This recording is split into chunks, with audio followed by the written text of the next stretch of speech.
उम्मीद है बच्चों आप सब खैरियत से होंगे और मेरी वीडियोस को जोशो खरोश से देख रहे होंगे। तो मेरी आपसे रिक्वेस्ट है, अगर आपको वीडियो पसंद आती है तो आप वीडियो को लाइक और सब्सक्राइब करना ना भूलिएगा और साथ बेल आइकन के बटन को भी प्रेस कीजिएगा ताकि इससे मुझे हौसला मिले और मैं अगली वीडियो और जोश और जज्बे के साथ बनाऊं ताकि आप वो भी देखें, उससे भी फ़ायदा उठाएं। तो हम एमसीक्यूज़ और टेंसेस को बेहतर बनाने के लिए वीडियोस बना रहे हैं। तो बच्चों आज एक बहुत कंफ्यूजिंग टॉपिक, जो बच्चे अक्सर कंफ्यूज हो जाते हैं जब एग्ज़ाम में ये दोनों इकट्ठे आते हैं। जब एमसीक्यू इसके ऊपर बनता है, मैं खुद कंफ्यूज होता था जब मैं 9-10 के एमसीक्यूज़ कर रहा होता था, ख़ास तौर पर इस टॉपिक के ऊपर, क्योंकि बंदे को पता नहीं चलता। बहुत ज़्यादा टॉपिक ये कर भी ले बंदा, उसको समझ नहीं आती कि या इसका करेक्ट ऑप्शन ये होगा या ये होगा। तो इसका मैं कॉन्सेप्ट आपको बताऊंगा, एक क्लियर और बिल्कुल आसान कॉन्सेप्ट। इंशाल्लाह आप इसके ऊपर भी जितने भी एमसीक्यूज आपको आएंगे आप आसानी से लगा लोगे वो एमसीक्यूज। तो ये टॉपिक है adverb and adjective. Adverb and adjective. पहले हम एडवर्ब करेंगे। एडवर्ब क्या होता है, चलिए। A word that qualifies a verb, adverb and adjective, जो किसी वर्ब की, अनदर एडवर्ब की, अपने से दूसरे एडवर्ब की और एडजेक्टिव की क्वालिटी को बताए, क्वालिफाइज, इसको एडवर्ब कहते हैं। नीचे मैंने एग्जांपल्स दी हुई है सारी। छोटी क्लासेस में आप ये पढ़ते आ रहे थे कि जो क्वालिफाई करे वर्ब को, इसमें मीनिंग में इजाफा करो और इसको डेफिनेशन को बढ़ाओ और साथ ये भी मिलाओ, एडवर्ब एंड एडजेक्टिव को भी क्वालिफाई करता है एडवर्ब। कैसे? She runs fast. अब ये सेंटेंस आ गया एग्जाम में एमसीक्यूज के तौर पर। तो इधर लिखा होता है, फास्ट को ऐसे अंडरलाइन किया होता है, मैं आपको सर्कल करके दे देता हूं, ऐसे अंडरलाइन किया होता है। पूछते हैं कि ये फास्ट जो है ये क्या है? एडजेक्टिव है, एडवर्ब है, प्रोनाउन है, प्रेपोजिशन है।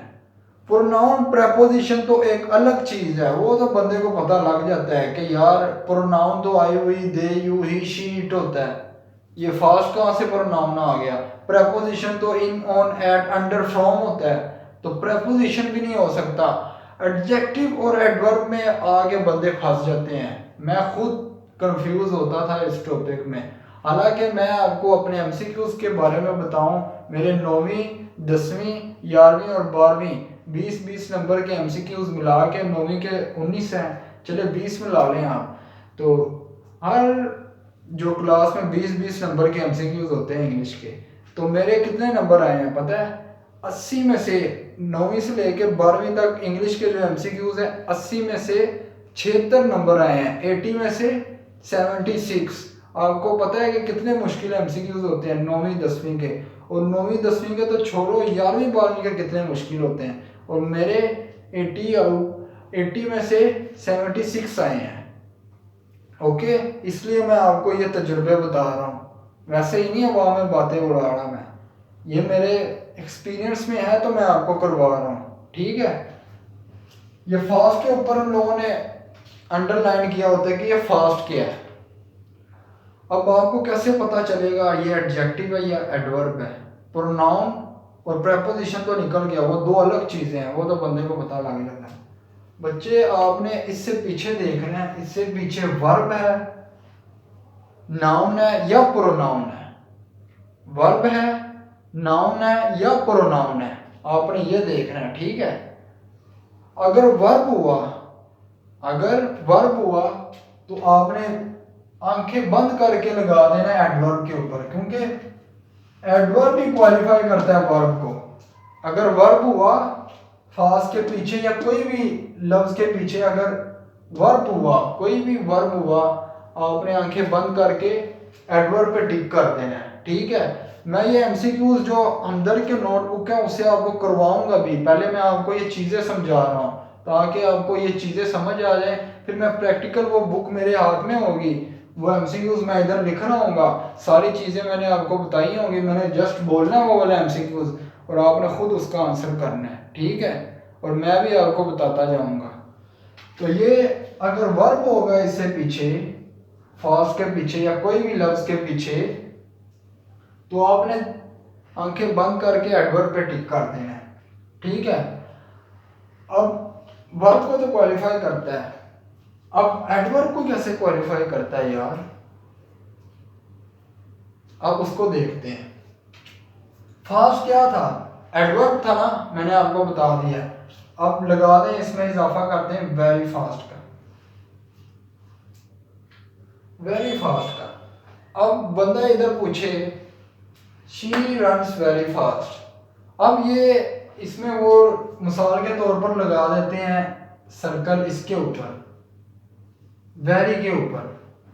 वेरी क्या चीज है, पहले तो वही जो मैंने कॉन्सेप्ट बताया, पीछे देखना है रन्स है यानी कि वर्ब है, तो आपने एडवर्ब लगा देना है। दूसरा कॉन्सेप्ट, ये इसकी टाइप है एडवर्ब ऑफ डिग्री, ये मैंने टाइप्स करवाई हुई है, उसकी वीडियो मैंने अलग से बनाई हुई है। ठीक है, तो आपने वो देख लेनी है, आपको पता चल जाएगा कि वेरी एडवर्ब है और कौन सा एडवर्ब है और कब यूज होता है। इधर मैं सिर्फ एडवर्ब और एडजेक्टिव के बारे में बता रहा हूँ ताकि वीडियो लंबी ना हो। अब वेरी फास्ट ये था एडवर्ब, वेरी भी एडवर्ब है।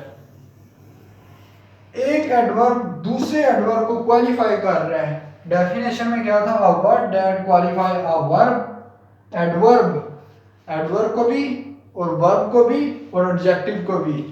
ये जो एडवर्ब है वेरी दूसरे एडवर्ब को क्वालिफाई कर रहा है, तो डेफिनेशन के दो हिस्से मुकम्मल हो गए, ये दोनों हिस्से मुकम्मल हो गए, वर्ब और एडवर्ब। अब आ जाओ इस वाली एग्जांपल पे। ये एग्जांपल करने से पहले हम पहले जाएंगे एडजेक्टिव करने ताकि आपको अच्छी तरह से समझ आए। अब एडजेक्टिव क्या होता है, वर्ब की एडवर्ब की समझ आ गई ना आपको। एडजेक्टिव खुद ब खुद automatically you can understand. Okay, a word that qualify a noun and pronoun, वो वर्ड, वो अल्फाज जो क्वालिफाई करें नाउन को और प्रोनाउन को, उसको एडजेक्टिव कहते हैं। मिसाल के तौर पर she is a beautiful girl, beautiful इधर क्या है, पीछे तो वर्ब नहीं है ना, इसके नहीं है ना, वर्ब नहीं है ना, तो आपने जब वर्ब नहीं होता तो क्या होता है एडजेक्टिव। एडजेक्टिव किसको क्वालिफाई करता है, नाउन को या प्रोनाउन को। ये किसको क्वालिफाई कर रहा है, शी को, गर्ल को क्वालिफाई कर रहा है। शी का आप यूज कर सकते हैं इसके लिए, या गर्ल या गर्ल्स यूज कर सकते हैं। ठीक है, गर्ल यूज कर सकते हैं या शी, गर्ल और शी एक ही है। शी उसका प्रोनाउन यूज हो गया और गर्ल नाउन यूज हो गया। अब ब्यूटीफुल लड़की को, गर्ल को क्वालिफाई कर रहा है, तो इसका क्या मतलब हुआ, ये एडजेक्टिव है। एडजेक्टिव किसको क्वालिफाई करता है, नाउन को या प्रोनाउन को। इधर गर्ल क्या है, नाउन हो गया, गर्ल नाउन है ना, she is a beautiful girl, तो ये ब्यूटीफुल क्या हो गया एडजेक्टिव। अब ब्यूटीफुल के पीछे वर्ब तो नहीं है ना, नहीं है वर्ब, तो फिर जब वर्ब नहीं है तो फिर वो क्या हुआ एडजेक्टिव। और अगर जब वर्ब हो तो फिर क्या होता है एडवर्ब। अब इसके नीचे आ जाओ, he is a brave boy. अब इधर वो पूछेगा ये ब्रेव क्या है, इसके पीछे वर्ब तो नहीं है ना ब्रेव के पीछे, तो ये किसको क्वालिफाई कर रहा है, बॉय को, लड़के को, नाउन। ठीक है, ये भी हमारा हो गया। अब they are happy, they are happy. अब प्रोनाउन का जो रह गया है, नाउन को तो हमने देख लिया, प्रोनाउन रह गया दे आर हैप्पी। अब वो नीचे अंडरलाइन कर देगा हैप्पी क्या है, आपने देखना है इसके पीछे वर्ब तो नहीं है, अगर वर्ब नहीं हो ना तो फिर आपने क्या यूज करना है, एडजेक्टिव है। अगर वर्ब हो तो आपने एडवर्ब लगाना है। हैप्पी के पीछे अगर वर्ब होता तो आपने क्या यूज करना था कि ये एडवर्ब है। इसके पीछे वर्ब नहीं है, ये किसको क्वालिफाई कर रहा है, प्रोनाउन को। दे क्या होता है, प्रोनाउन। ठीक है, प्रोनाउन क्या होते हैं, I we they you, I we they you he she it, ये प्रोनाउन होते हैं। हैप्पी किसको क्वालिफाई कर रहा है, प्रोनाउन को। तो ये हमारा हुआ एडजेक्टिव, ये हमारा हुआ एडवर्ब। बच्चे ये बहुत क्लियर कॉन्सेप्ट मैं आपको बता रहा हूँ। आप एमसीक्यूज ऐसे करोगे जैसे कि हवा में कौवा नहीं उड़ता, इस तरह करोगे। 20 मिनट आपको एमसीक्यूज के मिलते हैं इंशाल्लाह। अगर आप ये वीडियोस देखते रहो ना तो आपको 5 मिनट भी नहीं लगने एमसीक्यूज में। 5 मिनट क्या, 3 मिनट भी नहीं लगने एमसीक्यूज में, आप सारे एमसीक्यूज कर जाओगे। तो मैं आपको बेसिक कॉन्सेप्ट समझा रहा हूँ एमसीक्यूज के और टेंसेस के। इंशाल्लाह मैं ये वीडियोस बनाता रहूँगा ताकि आप इससे फ़ायदा उठाते रहें। एंड पे मैं फिर आपको कहूँगा कि सब्सक्राइब करना ना भूलिएगा और बेल आइकन को प्रेस करना ना भूलिएगा। ओके, अल्लाह हाफिज़ बच्चों।